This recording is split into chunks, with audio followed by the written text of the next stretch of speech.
시청자 여러분 안녕하십니까? JTB 아침 뉴스입니다. 전북은 오늘 대체로 맑겠습니다. 내륙에는 오전까지 짙은 안개가 끼는 곳이 있겠습니다. 낮 최고 기온은 13에서 15도로 어제와 비슷하겠습니다. 오늘도 초미세먼지 농도가 나쁨 수준을 보이는 등 공기가 탁하겠습니다. 당분간은 맑은 날씨가 이어지겠고 기온도 평년과 비슷하겠습니다. 전북대 총장 선거 과정에서 경찰이 현 총장의 비리를 알아내겠다며 총장 후보자 등 일부 교수들을 접촉한 것으로 드러나 논란이 일고 있습니다. 이 때문에 경찰이 총장을 내사하고 있다는 소문이 돌면서 선거가 진흙탕 싸움으로 변했는데요. 선거운동 기간에 벌어진 경찰의 행위가 중대한 선거 개입이라는 비판이 거셉니다. 정원익 기자입니다. 경찰청 본청의 경감급 수사팀장이 한 전북대 교수에게 보낸 문자 메시지입니다. 자신의 명함 사진과 함께 이남호 총장 비리와 관련해 통화하고 싶다고 적었습니다. 해당 교수와 전화 연결이 되자 직접 만나기를 시도했습니다. 전화가 왔었고요. 예. 전화 받은 사실이 있고요. 그날은 내가 익산에서 너무 늦어서 만날 수가 없어서 못 만났어요. 그게 전부예요. 같은 내용으로 이 경찰관이 접촉한 교수들은 총장 선거 후보자 등 모두 4명 정도인 것으로 추정됩니다. 근데 저한테도 사실은 경찰청에서 왔어요. 경찰청 수사국에서 사람이 와가지고 이러저런 얘기를 물어봤습니다. 그리고 이제 범죄 혐의가 될 만한 이러저런 것들. 문제는 이 같은 일들이 가장 민감한 시기인 선거운동 기간에 벌어졌다는 겁니다. 경찰의 선거 개입 논란이 나올 수밖에 없는 이유입니다. 게다가 문자 메시지 내용은 얼마 뒤 전북대 교수들에게 무작위로 뿌려졌습니다. 총장에 대한 경찰의 내사설까지 순식간에 퍼지면서 사실관계를 놓고 진흙탕 싸움이 벌어졌습니다. 해당 경찰관은 자신이 보낸 메시지는 맞다면서도 자신의 윗사람과 얘기해달라며 입을 다물었습니다. 제가 해서 만나려고 명함을 보낸 건 맞죠. 이게 창구가 일어나야 돼 있어서요. 이 계장님하고 통화 좀 해주시겠습니까? 거점 국립대학 총장을 뽑는 선거 과정에 유례 없이 경찰이 끼어들면서 파문이 커지고 있습니다. JTB 뉴스 정원익입니다.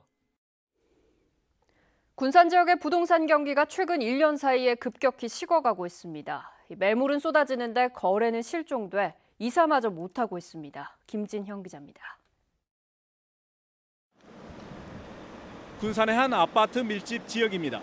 부동산 중개업소마다 매물로 나온 아파트들이 쌓여 있습니다. 아파트 가격이 지난해보다 2천에서 3천만 원가량 하락했는데도 찾는 사람은 없습니다. 1년 사이에 GM이나 현대중공업이 군산에서 나가면서 아파트 매물은 많이 좀 쏟아져 나오고 있는데 지금 거래는 지금 안 되고 있는 상황입니다. 이렇다 보니 일부 집주인들은 이사마저 못하고 있습니다. 당장 이사를 가야 되기 때문에 이 매매가 좀 됐으면 좋겠는데 이제 국유지책으로 월세가 나가면 이제 이사를 생각할 수가 있겠는데 월세조차도 지금 거래가 없기 때문에. 한국감정원 조사 결과 GM 군산 공장과 군산 조선소 폐쇄 여파로 군산 지역의 아파트 매매가는 지난해보다 6% 넘게 떨어져 하락폭이 전북에서 가장 컸습니다. 미분양 아파트도 급격히 늘고 있습니다. 군산은 올해 미분양 아파트가 600여 채에 이르러 1년 만에 또다시 미분양 관리 지역으로 지정됐습니다. 아파트 재개발 사업 추진에도 심각한 영향을 미치고 있습니다. 군산에는 3곳의 재개발 사업이 진행되지만 분양 시장의 침체로 사업이 지연되면서 재개발 주민들의 우려도 커지고 있습니다. 이자 주고 뭐하고 하는데 계속 재산 주면 안 돼요.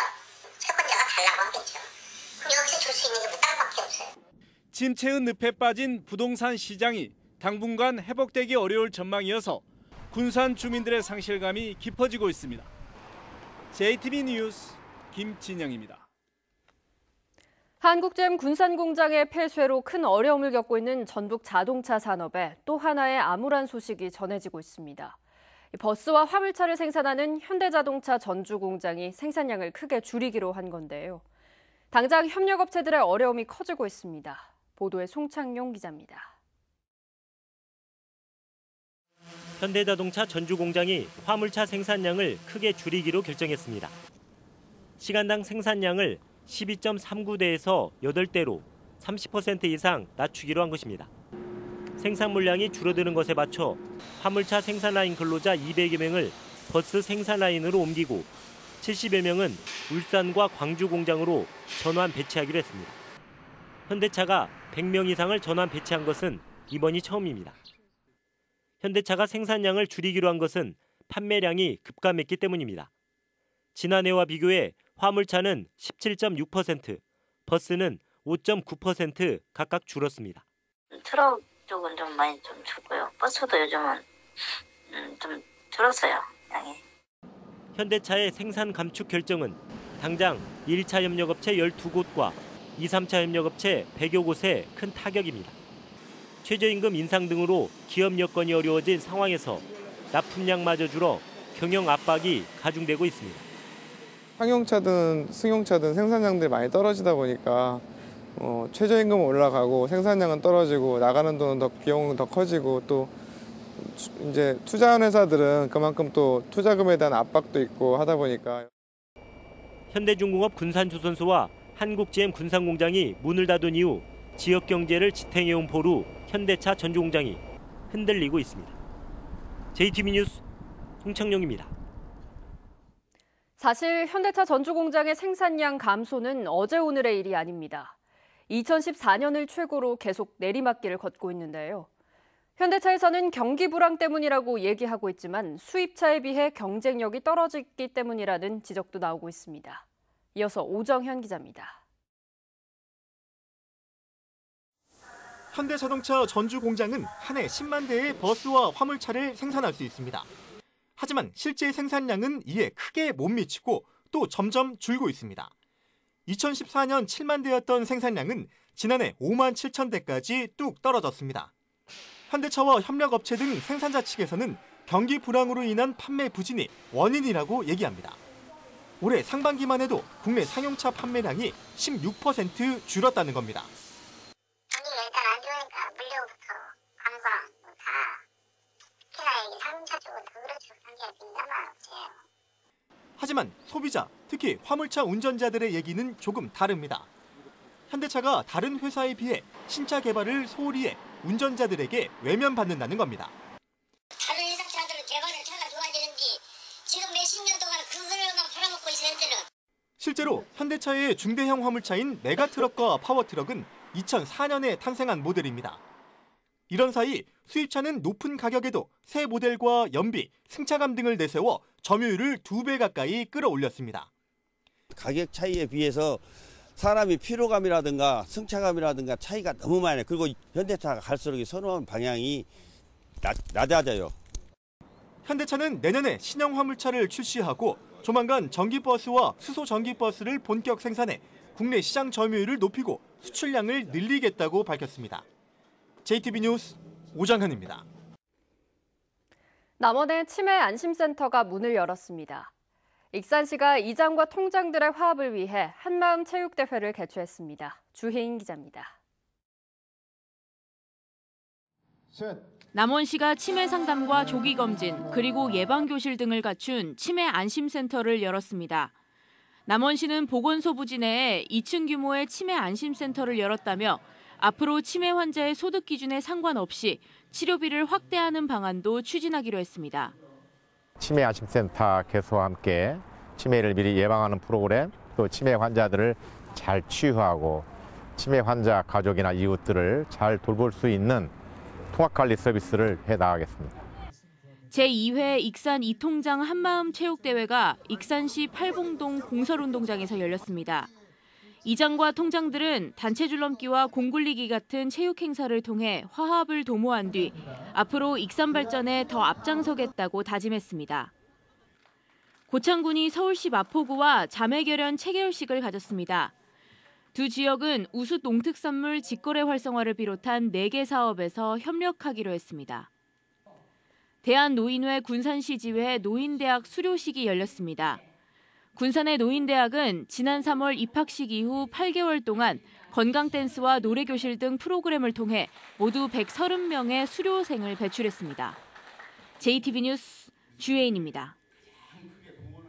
국민연금공단이 내년 3월 현 청사 앞에 제2사옥을 착공합니다. 국민연금공단 제2사옥은 지하 1층, 지상 9층 규모로 오는 2020년 하반기에 완공될 예정입니다.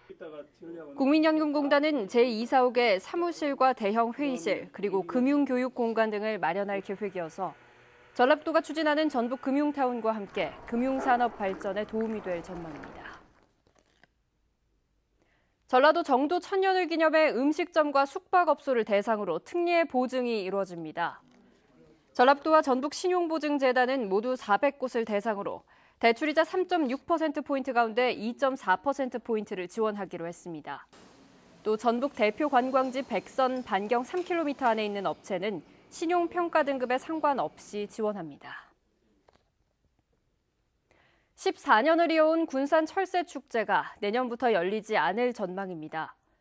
군산시는 오는 18일부터 4일 동안 금강 철새조망대와 서천 조류생태 전시관 등지에서 열리는 철새축제가 마지막이 될 전망이라고 밝혔습니다. 군산시는 철새가 예전만큼 찾아오지 않는 데다 조류 독감의 영향으로 축제를 찾는 관광객이 크게 줄어 내년부터 철새축제를 개최하지 않기로 결정했습니다.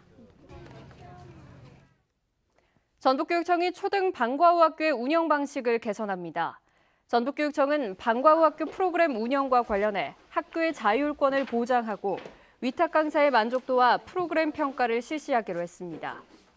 또 미세먼지 경보가 발령될 경우 방과후 학교의 바깥 활동을 제한하는 등 학생 안전 지도도 강화합니다.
JTB 아침 뉴스를 마칩니다. 함께해 주신 여러분 고맙습니다.